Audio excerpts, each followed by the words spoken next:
யாருப்பா? இன்னும் போடுவோம்.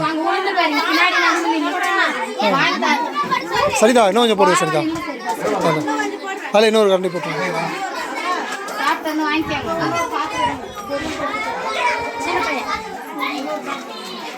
கொஞ்சம் பெரிய பையன்